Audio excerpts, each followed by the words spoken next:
സദസ്സിലിരിക്കുന്ന ബഹുമാന്യരായ കലാപ്രേമികൾക്കും വിദ്യാർത്ഥികൾക്കും നമസ്കാരം.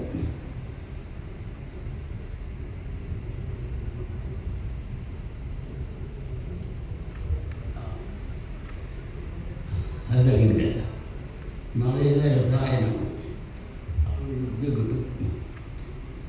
രസായനം കഴിച്ചാൽ എപ്പോഴും ആരോഗ്യത്തിന് നല്ലതാണ്. അപ്പോൾ ഇവിടെ വേണു സാറ്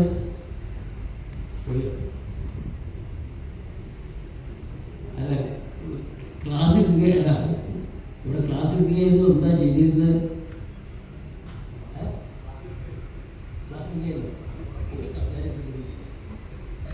ഇതിപ്പോൾ നഗരത്തിനെ സംബന്ധിച്ചുള്ള അല്ലേ, നഗരത്തിനെ സംബന്ധിച്ച് ക്ലാസ് എടുക്കുക എന്ന് പറഞ്ഞാൽ വളരെ നല്ല കാര്യമാണെന്ന് മാത്രമേ എനിക്ക് പറയാൻ സാധിക്കുള്ളൂ. അതായത് മറ്റുള്ള കഥകളെ സംബന്ധിച്ച് കളരികളിൽ നിന്ന് കുട്ടികൾക്ക് പഠിപ്പിച്ചു കൊടുക്കുമ്പോൾ അതിൻ്റേതായിട്ടുള്ള ആ ചിട്ടകളും അതിൻ്റെ ചടങ്ങുകളും അതിൻ്റെ ഒരുവിധം എല്ലാ വശങ്ങളെ സംബന്ധിച്ചും പറഞ്ഞ് മനസ്സിലാക്കി കൊടുക്കാൻ പഠിപ്പിക്കുന്ന അധ്യാപകനെ ഒരുവിധം സാധിക്കും.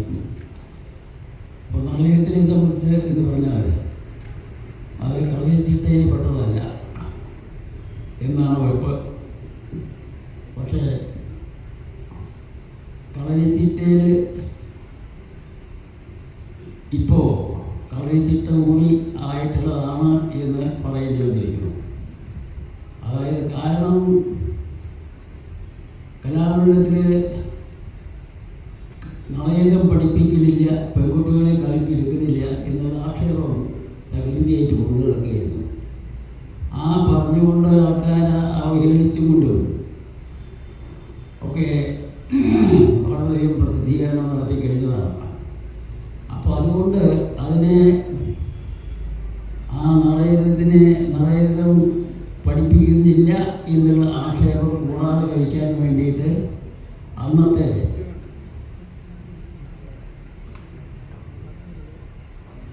ദേശീയായിരുന്ന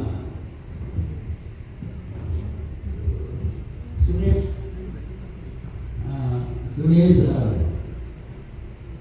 MPS ആണെന്ന് നിളാവ് കേന്ദ്രത്തിൻ്റെ ഡയറക്ടർ, അദ്ദേഹം കൂടിയിട്ട് നളയകം പഠിപ്പിക്കാൻ, അതായത് ഞാനന്ന് വിസിറ്റിംഗ് പ്രൊഫസറായിട്ട് ഉള്ള ഒരു ഇതാണ്. അത് ഗോവ്യാശാൻ ഉള്ള അവസ്ഥയ്ക്ക് നളയകം പഠിപ്പിക്കാൻ നന്നായിരിക്കും എന്ന് പറഞ്ഞ് MPS സുരേഷ് സാർ അത് സമ്മതിച്ചു. അങ്ങനെയാണ് നളയകം പഠിപ്പിക്കാൻ തുടങ്ങിയത്. അങ്ങനെ ആൾക്കാരുടെ ആക്ഷേപം കൂടാതെ കഴിക്കാൻ വേണ്ടിയിട്ട് എന്ന് പറയുന്നതായിരിക്കും കൂടുതൽ നല്ലത്. വേണ്ടിയിട്ട് നളയകം പഠിപ്പിക്കാൻ വേണ്ടി ഇതിലിപ്പോൾ MPSൻ്റെ കുറച്ച് ശിഷ്യത്വമുള്ള അവസ്ഥയ്ക്ക് അല്ല എന്തിൻ്റെ പിന്നെ ഇപ്പോൾ ഞാനുള്ള അവസ്ഥയ്ക്ക് നളയകം പഠിപ്പിക്കുക എന്നുള്ള വാക്കാണ് ഇപ്പോൾ ഉപയോഗിച്ചത്. അപ്പോൾ ഞാനുള്ള അവസ്ഥയ്ക്ക് ഇപ്പോൾ ഈ നളയകം പഠിപ്പിക്കാൻ എനിക്ക് എന്താ കഴിവ് എന്ന് ചോദിച്ചാൽ അത് അവർക്ക് തന്നെ അറിയുള്ളൂ, എനിക്കറിയില്ല. അതായത് എന്നെ സംബന്ധിച്ച് ഞാൻ നാളെ കെട്ടിയിട്ടുണ്ട്, അത് നളയത്തിൻ്റെ വേഷം മിക്കതും കെട്ടിയിട്ടുണ്ട്. മറ്റുള്ള കഥകളിലത്തെ നടപ്പുള്ള കോട്ടയം കഥകളിലടക്കം നടപ്പുള്ള എല്ലാ കഥകളിലെയും കൂടെയൊക്കെ വേഷങ്ങൾ കെട്ടിയിട്ടുണ്ട്, അതൊന്നും ഇല്ല. പക്ഷേ നളയത്തിന് പഠിപ്പിക്കാൻ പ്രാധാന്യം ഞാനാണ് വേണ്ടത് എന്നുള്ളത് എൻ്റെ ഇപ്പം ഇങ്ങനെ ഒരു തൊലി വരാൻ കാരണം ചോദിച്ചാൽ ആ പറഞ്ഞ MPS എൻ്റെ അറിയുള്ളത് ഇവിടെ ഉണ്ടോ എനിക്കറിയില്ല. ഏതായാലും ഞാൻ ഇവിടെ ഏതായാലും വിസിറ്റിംഗ് പ്രൊഫസറായിട്ട് ശമ്പളം വാങ്ങിക്കുന്നു. VC സാറ് അത് എന്നോട് അങ്ങനെ ചെയ്യണം എന്ന് പറയണം. അത് ഡയറക്ടറായുള്ള MPS അതിനെ സപ്പോർട്ട് ചെയ്യുന്നു. അപ്പോൾ തീർച്ചയായിട്ടും അങ്ങനെ ആവാം എന്ന് പറഞ്ഞു. ഈ വാക്ക് പറഞ്ഞു എന്നുള്ളതാണ് ഇത് പഠിപ്പിക്കേണ്ട വിഷയങ്ങൾ നളചരിതം പഠിപ്പിക്കുക എന്ന് പറഞ്ഞാൽ കോട്ടയം കഥകളെ പോലെയോ മറ്റുള്ള കഥകളെ പോലെയോ പഠിപ്പിക്കാൻ സാധ്യമല്ല എന്നുള്ളത് പഠിപ്പിച്ച് തുടങ്ങിയപ്പോൾ എനിക്ക് മനസ്സിലായി അത് ഒട്ടും സാധ്യമല്ല. പക്ഷേ ഈ ചങ്കുറ്റ സ്വഭാവകാരനാണ്. കുറച്ച് ചങ്കൂറ്റുണ്ടെങ്കിൽ എന്തും ആവാം എന്നുള്ള മട്ടായ നമുക്ക് പരിഗണിക്കാനില്ല. പക്ഷേ ഇതിനെ അന്ന് ഒന്നാം ദിവസം തുടങ്ങി വെച്ചു. ആ തുടങ്ങി വെച്ച് കഴിഞ്ഞിട്ട് ഇത് എങ്ങനെ വേണം, എന്ത് വേണം, എവിടെ കൊണ്ട് നേരേക്ക് കൊണ്ടുവരാൻ പറ്റും എന്നുള്ളതൊക്കെ ആലോചിച്ചിട്ട് എൻ്റെ ഉറപ്പും ഇല്ലാതെ. അതായത് ഇത് ഏതെങ്കിലും നേർവഴിക്ക് കൊണ്ടുവരണ്ടേ. കുട്ടികളാണെങ്കിൽ എവിടെ തരം കിട്ടുക വെച്ചെങ്കിലും പ്രതികരിക്കാൻ തയ്യാറായിട്ട് നിൽക്കുന്ന ആൾക്കാർ വേണം. അത്രയ്ക്ക് വ്യവഹാരമാണ് എല്ലാവരും. അപ്പോൾ ആ പ്രതികരണം എന്തുകൊണ്ട് എവിടേക്കാണ് ഉണ്ടാവുക എന്നുള്ളത് അനുസരിച്ചില്ല. അപ്പോൾ അവരെ ഏതായാലും എങ്ങനെ നേരേക്ക് കൊണ്ടുവരാൻ പറ്റുമോ നമ്മൾ ഉണ്ടായിരുന്നെങ്കിൽ അവർക്ക് ഉത്സാഹമുണ്ട്, പഠിക്കാൻ ഉത്സാഹമുണ്ട്. നളചരിതമായ ഉത്സാഹങ്ങളുണ്ട്, പഠിക്കാൻ ഉത്സാഹം. പിന്നെ മാത്രമല്ല വേറൊരു കാര്യങ്ങൾ, കോട്ടയം കഥകളൊക്കെ മറ്റ് കളരികളിൽ പഠിച്ച് കഴിഞ്ഞിട്ടുള്ളതാണ്, സിലബസ് പ്രകാരം പഠിച്ച് കഴിഞ്ഞിട്ടുള്ളതാണ് കാര്യം. ഇത് സിലബസിൽ പെടാത്തതാണോ? ഏതായാലും ആ ധൈര്യപ്രകാരം, അതായത് വാക്കിന് ചങ്കൂറ്റെന്ന് പറഞ്ഞതേ ഉള്ളൂ, ധൈര്യത്തോടു കൂടി തന്നെ ഞാൻ മുന്നോട്ട് പോയി. കഴിയുന്നതും ഒരുവിധം നന്നായിട്ട് പഠിപ്പിക്കാൻ തുടങ്ങി. ഇതിൻ്റെ ഈ അപാകത എന്താണെന്ന് ചോദിച്ചാൽ മറ്റൊന്നുമല്ല, രംഗത്ത് കാണിക്കുന്ന മാതിരി നമുക്ക് കളരിയിൽ പഠിപ്പിക്കാൻ പറ്റില്ല. അതുപോലെ ദോഷമുണ്ട്. രംഗത്ത് നമുക്ക് ധൈര്യസമേതം പ്രവർത്തിക്കാം എന്നല്ല പറയുന്ന അർത്ഥം. നമുക്ക് നമ്മളുടെ മനസ്സിൽ ചിലതുണ്ട്. ആ മനസ്സിൽ ചിലതുള്ളത് പ്രവൃത്തിയിൽ കാണിക്കാൻ ഒരുവിധം സാധിച്ചിരുന്നു എന്നാണ് എൻ്റെ വിശ്വാസം. ആ പ്രവൃത്തിയിൽ കാണിക്കുന്നത് മാതിരി നമുക്ക് കളരിയിൽ പഠിപ്പിക്കാൻ പറ്റാത്തത് കൊണ്ട് അതിനൊരു ചിട്ടുണ്ടാക്കിയിട്ട് പഠിപ്പിക്കാൻ തുടങ്ങി. അങ്ങനെ ആ പഠിപ്പിക്കൽ ഒരുവിധം നാല് കഥകളും ഉറപ്പിച്ചു എന്നല്ല, പഠിപ്പിച്ചു, അത്രയേ ഉള്ളൂ. അത് കുറേ കാലകേറ്റം കഴിച്ചു, അതൊക്കെ ഉണ്ടായി. ഇതിലിപ്പോൾ ഇതിൻ്റെ അന്നത്തെ ആ നളചരിതം പഠിപ്പിക്കൽ കാരണം ഇപ്പോൾ ആ പഠിപ്പിച്ച വിദ്യാർത്ഥികളൊന്നും നിന്നെ കണ്ടിട്ടുണ്ടെങ്കിൽ കണ്ടിച്ച് മുണ്ടില്ല. അന്നത്തെ മക്കളാണ് ഉണ്ടാക്കുന്നതല്ല, പിന്നെ ഇരിക്കുന്നുണ്ട് എന്തോ വന്നു. അല്ല, മിണ്ടാത്തതൊന്നല്ല, അവർക്ക് വേണ്ട മാതിരി പഠിച്ച് കിട്ടിയിട്ടില്ല എന്നതായിരിക്കാം. എന്തായാലും മിണ്ടൊക്കെ ചെയ്യട്ടോ, ഉണ്ടായല്ല എങ്കിലും ശരി. അവർക്ക് കോട്ടയം കഥകൾ കഴിഞ്ഞ് വന്നിട്ട് അവിടെ നമ്മൾ വ്യത്യസ്തമാക്കി കഴിഞ്ഞതിന് ശേഷമാണ് നളചരിതം തുടങ്ങുന്നത്. നളചരിതം തുടങ്ങി കഴിഞ്ഞിട്ട് അത്രത്തോളം നേരെയാവുന്ന എനിക്കോ നമുക്ക് തന്നെ സംശയം. അപ്പോൾ പിന്നെ ഞാനതിന് അങ്ങനെ ശ്രദ്ധ പഠിപ്പിച്ചാൽ എൻ്റെ കയ്യിൽ നിന്നുള്ളത് പോകും. അപ്പോൾ അത് വേണ്ടാന്ന് വിചാരിച്ചിട്ട് അവരുടെ കൂട്ടത്തിലേക്ക് ഞാൻ അങ്ങനെ കൂടുക, അങ്ങനത്തെ വട്ടമായിരുന്നു. ഏതായാലും കണ്ടിച്ച് പഠിപ്പിച്ചു. അവർ ആ അഞ്ചാറുണ്ടായിരുന്നു. അതൊക്കെ എല്ലാവരും ഒന്നും ഇല്ലെങ്കിലും വലിയ ഉള്ള ആൾക്കാരൊക്കെ വൃത്തിയായിട്ട് ചെയ്തിരുന്നു. പറഞ്ഞു കൊടുത്തത് ഒട്ടും അമാന്തം കൂടാതെ പ്രവൃത്തിയിൽ കാണിച്ചിരുന്നു. അതന്നെ നമുക്കൊരു സമാധാനമാണ്. അപ്പോൾ ആ പഠിപ്പിച്ചതിൻ്റെ ഗുണം മറ്റൊന്നുമല്ല. ഇപ്പോൾ വേണു സാറ് എന്താണോ പറഞ്ഞത് എന്നൊന്നും എനിക്കറിയില്ല. എങ്കിൽ പോലും ഒരു കാര്യമുള്ളത്, നളചരിതം പഠിച്ചു കഴിഞ്ഞതിന് ശേഷം രംഗത്ത് അവതരിപ്പിക്കുമ്പോൾ ആ പദത്തിനെ അനുസരിച്ചുള്ള മുദ്ര കാണിക്കുന്നത് പഴയ്ക്കുന്നുണ്ടോ ഇല്ലയോ എന്നുള്ളത് അന്വേഷിക്കാനോ അല്ലെങ്കിൽ സ്വയം ചിന്തിക്കാനോ സാധിക്കും എന്നൊരു കാര്യമാണ് അതിലുണ്ടായിട്ടുള്ളത്. അതായത് ആ പഠിപ്പിച്ചു കൊടുത്തപ്പോൾ, അതായത് ഇപ്പോൾ നമുക്കിപ്പോൾ എന്തെങ്കിലും ചെയ്യുമ്പോൾ അത് പഠിക്കാതെ ആലോചിച്ചിട്ട് അർത്ഥം നോക്കിയിട്ട് മാത്രം കാണിക്കുമ്പോൾ, അർത്ഥം നോക്കിയിട്ട് മാത്രം എന്തെങ്കിലും വേണ്ടിയ പുസ്തകം ഈ അർത്ഥത്തിനനുസരിച്ച് തന്നെ ഇപ്പോൾ രംഗത്ത് മുദ്ര കാണിക്കാൻ മുഴുക്ക സാധിച്ചു. ആ നളചരിതത്തെ സംബന്ധിച്ചുള്ള പ്രശ്നങ്ങളാണ് ഞാൻ പറയുന്നത്. അപ്പോൾ ഏതായാലും ആ അത് ഇപ്പോൾ ഒരു ഗുണം അവർക്ക് കിട്ടിയിട്ടുണ്ടായിരിക്കണം എന്ന് ഞാൻ വിചാരിക്കുന്നു. അതായത് ഒരു നായകൻ ആദ്യം ദേവേന്ദ്രൻ്റെ വരവ്, ആ വരവ് നാരദൻ്റെ വരവും അത് കഴിഞ്ഞ് അവിടെ ഈ നടൻ്റെ പദങ്ങൾ ഇപ്പോൾ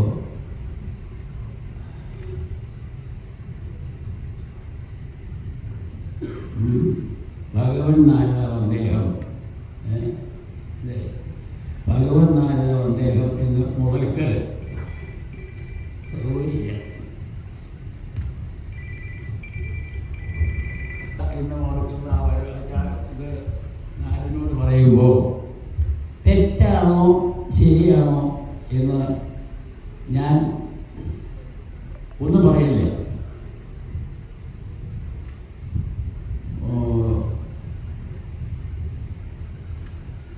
ആകവും നീയെ സർവഗൃഹവും ഭൂതമായപ്പോൾ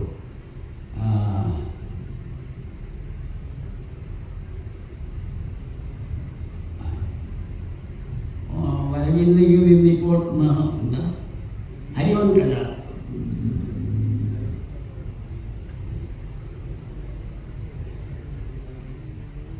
അറിയുന്ന പോയവനെ വരവിന്നെങ്കിൽ നിന്നിപ്പോൾ കുറച്ച് മറവില്ല, എനിക്ക് ക്ഷമിക്കണം.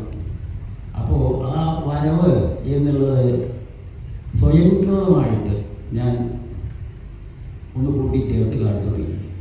അതായത് ഈ വീണ വായിച്ചു വരിക എന്നുള്ളത്. അതെന്താ ഈ വീണ വായിച്ചു വരിക എന്നുള്ളത് നമുക്കിപ്പോൾ ഈ കാണിക്കേണ്ട ആവശ്യം എന്ന് ചോദിച്ചാൽ, വരവിന്നെങ്കിലും ഇപ്പോൾ 2 മുദ്രയേ ഉള്ളൂ. വരവ്, ഇന്ന്, എങ്ങ്, നിന്ന്, ഇപ്പോൾ, ഇതിന് 5 മുദ്രയേ ഉള്ളൂ. പക്ഷേ അങ്ങനെ കാണിച്ചാൽ ആൾക്കാർക്ക് കുറച്ചും കൂടി മനസ്സിലാക്കാൻ ആ നാരദൻ്റെ വരവ്, വീണ വായിച്ചുകൊണ്ട് വരവ്, എല്ലാവരെയൊക്കെ ചെറിയ ഗുരുജനങ്ങൾ വരുമ്പോൾ മറ്റുള്ളവരെ അനുഗ്രഹിക്കുക സാധാരണ പതിവാണ് എൻ്റെ ദൃഷ്ടിയിൽ. അപ്പോൾ ആ നിലയ്ക്ക് ഒന്ന് അനുഗ്രഹിച്ചിട്ട് വന്നിട്ട് ഇങ്ങനെ വരവ് ഇന്ന് എങ്ങനെ ഇപ്പോൾ കാണിക്കുമ്പോൾ ഇത് നാരദൻ്റെ വരവിനെ സംബന്ധിച്ചാണ് എന്നുള്ളത് ആസ്വാദകർക്ക് വെച്ചാൽ നിറയതായിട്ട് ബന്ധം തുടങ്ങുന്ന ആൾക്കാർക്ക് ആയിട്ടില്ല എങ്കിൽ പോലും തുടങ്ങുന്ന ആൾക്കാർക്ക് ഒരു ഹൃദിസ്ഥമാക്കാൻ, മനസ്സിൽ ഒരു ഉറപ്പ് കിട്ടാൻ, മനസ്സിലൊരു കാര്യം എന്താണെന്നത് മനസ്സിലാക്കാൻ സാധിക്കുമെന്നുള്ള സതുദ്ദേശത്തോടു കൂടി അങ്ങനെ ചെയ്യുന്നു.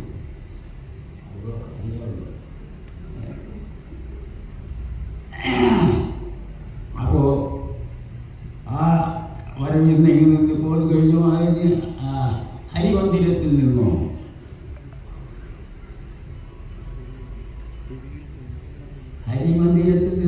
ഇപ്പോൾ വിഷ്ണുവിൻ്റെ ഗൃഹത്തിൽ നിന്നേ കാണിക്കേണ്ട ആവശ്യമുള്ളൂ. അതാണ് എൻ്റെ അർത്ഥം. അത് ആ വിഷ്ണു എന്നാണ് കാണിക്കുമ്പോൾ സ്വതവേ ആ വിഷ്ണു മുദ്ര കാണിക്കുമ്പോൾ മുദ്ര വെച്ചുള്ളവർക്ക് ഇത് മനസ്സിലാവും. അനന്തശയനം വിസ്തരിച്ച് കാണിക്കുമ്പോൾ ഇതേതായാലും മഹാവിഷ്ണുവിൻ്റെ കാര്യം തന്നെയാണ് പറയുന്നത് എന്നുള്ള തോന്നൽ ആൾക്കാർക്കുണ്ടാവും. ഉണ്ടാവണം, ഉണ്ടാക്കുക എന്നുള്ളതാണ് ഒരു നടൻ്റെ കഴിയുന്നതും ഒരു ശ്രദ്ധ വേണ്ടത് എന്നുള്ള ഉദ്ദേശത്തോടു കൂടി ഞാനത് അങ്ങനെയാക്കി. അതായത് പാൽക്കടലിൽ മഹാവിഷ്ണുവിൻ്റെ അനന്തശയനത്തിൽ കിടക്കുന്ന വിഷ്ണുവിൻ്റെ ഗൃഹത്തിൽ നിന്നോ എന്ന് ആക്കി. അല്ല, ഇങ്ങനെ ചില മാറ്റങ്ങൾ ഞാൻ വരുത്തിയതിൻ്റെ കാരണം ഞാൻ പറയുന്നത് എന്താ വെച്ചാൽ, അത് മുമ്പിലിരിക്കുന്ന ആസ്വാദകർക്ക് എന്നതാണെന്ന് മനസ്സിലാക്കാൻ കുറേ എളുപ്പം എന്ന് മാത്രമേ ഉള്ളൂ. പക്ഷേ വേറൊരു കാര്യം എന്താ വെച്ചാൽ, ഇങ്ങനെ ഓരോന്ന് കാണിക്കുമ്പോൾ അത് എത്രത്തോളം തെറ്റാണ് ശരിയാണെന്നുള്ളത് സ്വയം ചിന്തിക്കുമ്പോൾ അതിൻ്റെ അപാകത അറിയില്ല. കാരണം എന്താ വെച്ചിട്ടുണ്ടെങ്കിൽ അപാകത അറിയാത്തത് മറ്റൊന്നുമല്ല, തെറ്റില്ലാന്ന് വെച്ചിട്ടാണോ കാണിക്കുന്നത്. അപ്പോൾ അതിൽ കാണുന്ന ആൾക്കാർ അത് തെറ്റാണോ ശരിയാണോ എന്നുള്ളത് ചൂണ്ടിക്കാണിക്കുമ്പോൾ നമുക്കത് മാറ്റാം. പക്ഷേ ഇത് ഞാൻ കാണിക്കുമ്പോൾ ആരും അതിൻ്റെ വെച്ചൊരു ദോഷം പറയുണ്ടായിട്ടില്ല, അപകടം കിട്ടിയില്ലാത്ത.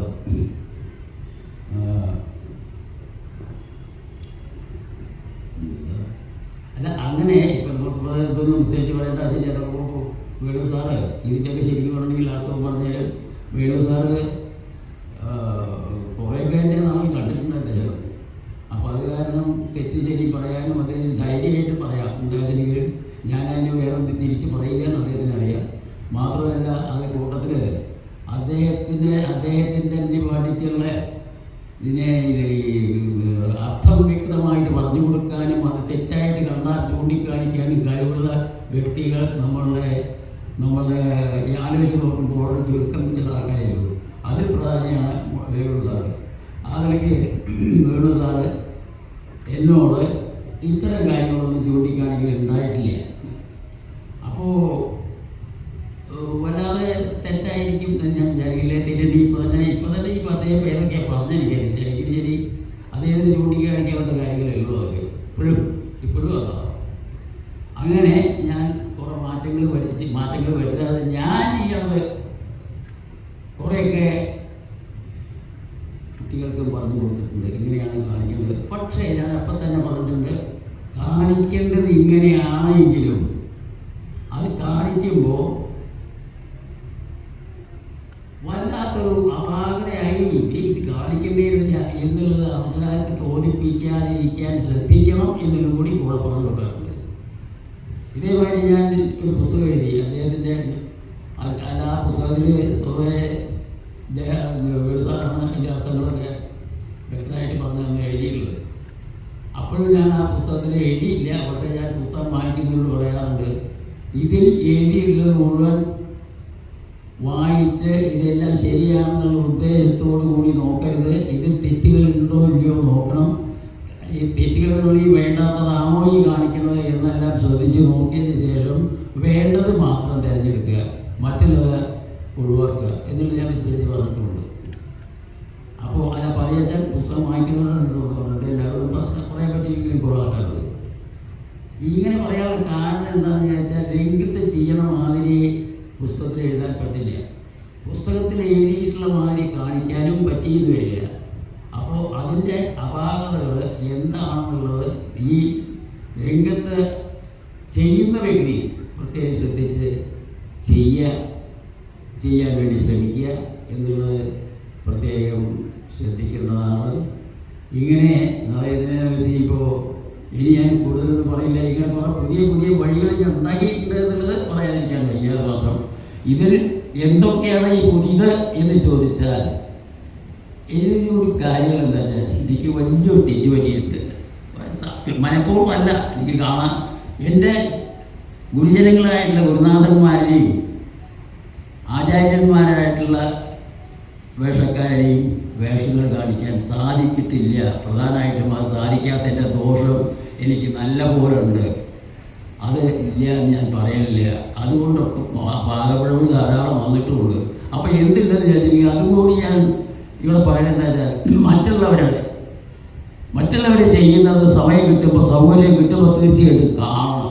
കണ്ടു കഴിഞ്ഞിട്ടുണ്ടെങ്കിൽ പലതും ചൂഷണം ചെയ്യാനും ഉണ്ടാവും, പലതും ഒഴിവാക്കാനും ഉണ്ടാവും. അപ്പോൾ അത് കണ്ട് പഠിക്കാൻ കൂടി നമ്മളുടെ ഇപ്പോൾ മുതിർന്ന് വരുന്ന, അതായത് വിദ്യാർത്ഥികളായാലും അവരുടെ ആ മാനസികാവസ്ഥ നല്ലോണം മനസ്സിലാക്കിക്കൊണ്ട് അവർ ഇത് മറ്റുള്ളവരുടെ ആരെയും ഇന്ന ആൾക്കാരുടെ തന്നെ ഞാൻ പറഞ്ഞത് കാണാൻ ശ്രമിക്കണം. കണ്ടു കഴിഞ്ഞിട്ട് വേണ്ടത് സ്വീകരിക്കണം, വേണ്ടാത്ത ഒഴിവാക്കണം. ഇതൊക്കെ ആണ് അപ്പോൾ എനിക്ക് പറയാനുള്ള നയത്തിനെ വെച്ച്. പിന്നെ കാര്യമായിട്ട് ഇപ്പോൾ സാർ പറഞ്ഞത് ഏതുകൂടി ഞാൻ പ്രത്യേകിച്ച് അവർ പറയണമെങ്കിൽ പറയട്ടെ. ഞാൻ തൽക്കാലത്തിലേ പറയുള്ളൂ. ഉറപ്പാണ്. ഒന്നായി വാര്യര് ഈ 4-ാം ദിവസത്തിൽ ഒരു ചോദ്യം നടനെ കൊണ്ട് തന്നെ ചോദിപ്പിക്കുന്നുണ്ട്. നടനെ ആർ കണ്ടു ഭൂതലെ? കണ്ടത് ഒരേ ഒരാളാണ്, കലാമണ്ഡലം ഗോപിയാശാൻ. എനിക്ക് അതിൽ കൂടുതൽ ഒന്നും പറയാനില്ല. ഞാൻ കൃഷ്ണനാരായണ വരാൻ കേട്ടിട്ടുണ്ട്. ഒരുപാട്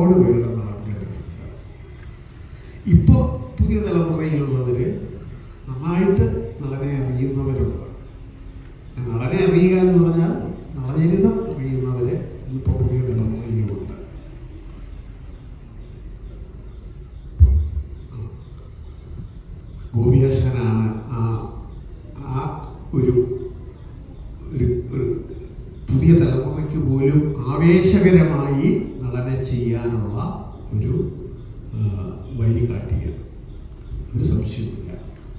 അതുകൊണ്ട് ഞാൻ ഈ ക്ലാസ് എടുക്കുന്നത് കുട്ടികൾക്ക് വേണ്ടിയിട്ടാണ്. അധ്യാപകരും കഥകളി വിഭാഗത്തിലെ അധ്യാപകരും അത് അവർക്ക് ചിലപ്പോൾ പ്രയോജനപ്പെട്ടു എന്ന് വരാം. എൻ്റെ വ്യക്തിപരമായി ഞാൻ അവർക്കൊക്കെ അധ്യാപകർക്ക് ധാരാളം ക്ലാസ്സുകൾ ഇതിനു മുമ്പ് ചെയ്തിട്ടുണ്ട്. അത് ഇൻഫോർമലാണ് മാത്രം. അപ്പോൾ അങ്ങനെ ഒരു സംരംഭത്തിൽ ഗോപിയാശാൻ്റെ ഒരു സാന്നിധ്യം ഉണ്ടായതിലുള്ള വളരെ ഹൃദയം നിറഞ്ഞ സന്തോഷം അറിയിച്ചു കൊള്ളട്ടെ. ഗോപിയാശാനെ പ്രണമിച്ചിട്ട് ക്ലാസ് തുടരാം. ഞാൻ ഒരു ആമുഖമായി ചില കാര്യങ്ങൾ പറഞ്ഞു. ഇനി നമുക്ക് ടെക്സ്റ്റിലെ പാഠത്തിലേക്ക്